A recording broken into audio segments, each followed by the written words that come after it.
Istorinė pergalė. 20 taškų skirtumą panaikinę Vilniaus Ryto krepšininkai triumfavo FIBA čempionų lygoje. Giedriaus Žibėno auklėtiniai po pratęsimo 92-86 įveikė Atėnų AEK klubą. Trenerio teigimu prireiks laiko suvokti, kas šeštadienio vakarą įvyko Badalonoje. Iš Ispanijos Benas Klimaitis ir Žygimantas Abromavičius. Čia įspūdingiausias dalykas, kas man yra nutikęs mano sporto karjerai, tai be abejonės, manau, daugelį iš mūsų komandos. Įspūdingiausias, neįtikėtinas, einantis prieš logiką ir nesąmoningas. Tokiais epitetais įvardijama Vilniaus Ryto pergalė FIBA čempionų lygos finale. Sostinės komanda dar ketvirtojo kėlinio pabaigoje turėjo kopti iš 18 taškų deficito duobės, tačiau tą sugebėjo padaryti. Čia įsižnypt ar dar kažką pasidaryti, bet panašu, kad tai yra realybė. Tas medalis kaba, ryto vardas vėl skamba Europoje pačiu garsiausiu būdu. Rytas rungtynes pradėjo klampiai ir po pirmųjų 10 minučių AEK pirmavo 25-15. Antrasis kėlinys taip pat nieko gero nežadėjo. Vilniečiai ilgąją pertrauką išėjo su 17 taškų deficitu. Trečiajame jis pasiekė ir 20 taškų, o AEK jau pradėjo galvoti, kur Badalonoje švęs pergalę. Tačiau tada savo žodį tarė finalo ketverto naudingiausių žaidėjų išrinktas ir 23 taškus finale pelnė Simonas Lukošius. Smeigė 5 tritaškius iš eilės ir Rytas išplėšė pratęsimą.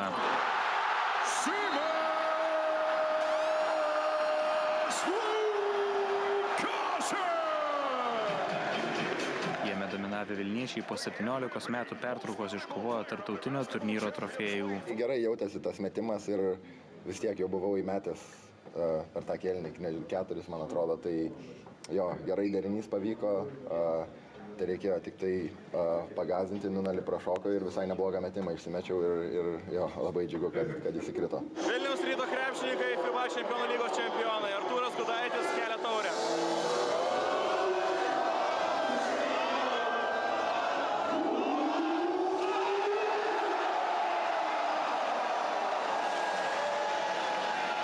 AEK trenerio Dragono Šakotos teigimu, skaudu taip pralaimėti finalą. Jie žaidė iki galo ir tai yra esmė krepšinyje. Jame turi žaisti visas 40 minučių, kartais ir 45. Rytas žaidė geriau pabaigoje, bet žinoma, sezonas mums sėkmingas, nes patekome į finalą. Tačiau kai taip pralaimi, negali būti laimingas. Rytą Badalonoje palaikė apie 2000 sirgalių. Jiems duoklę atidavė kiekvienas su žurnalistais bendravęs Ryto komandos narys.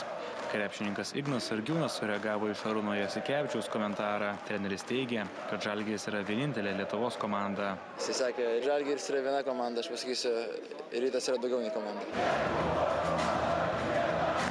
Sezono viduryje į komandą sugrįžęs Augustas Marčiulionis pasakojo, kad tai geriausias sprendimas jo gyvenime. Tikrai taip, aš vasarą Los Andžele praleidau, žiemos išvengiau, grįžau laimėti čempionais tapom čia. Sakau, filmas, tiesiog, neįtikėtina.